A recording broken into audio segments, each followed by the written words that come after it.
Kantor Wilayah Direktorat Jenderal Pajak Kanwil DJP Bali hingga bulan Agustus 2024 mengakui berhasil mengumpulkan penerimaan pajak sejumlah 10,76 triliun rupiah atau 63,86% dari target yang telah ditetapkan sebesar 16,86 triliun rupiah.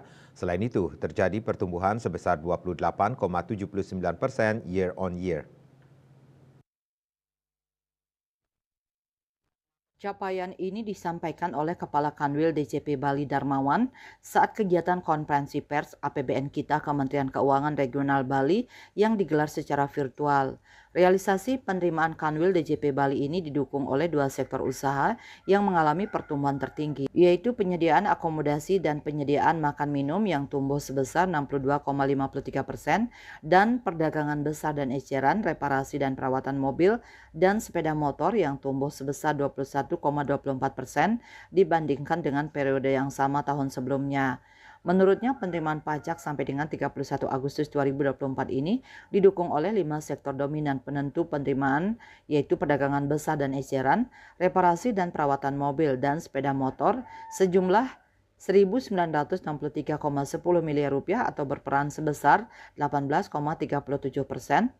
aktivitas keuangan dan asuransi sejumlah 1.679,12 miliar rupiah atau berperan sebesar 15,71%, penyediaan akomodasi dan penyediaan makan minum 1.603,59 miliar rupiah atau berperan sebesar 15%, administrasi pemerintahan, pertahanan dan jaminan sosial wajib sejumlah 1.035,18 miliar rupiah atau berperan sebesar 9,69% dan industri pengolahan sejumlah 736,39 miliar rupiah atau berperan sebesar 6,89%.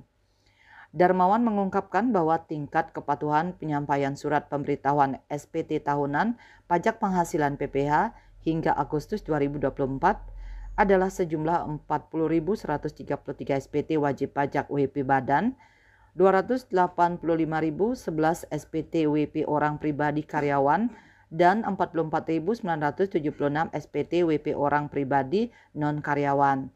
Darmawan tentang update Cortex menyampaikan di sisi lain pihaknya telah menyelesaikan kegiatan edukasi tahap 1 dengan mengenalkan aplikasi Cortex secara terbatas kepada wajib pajak terpilih.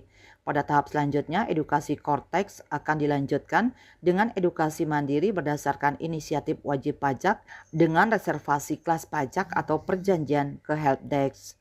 Swardike Bisnis Bali melaporkan.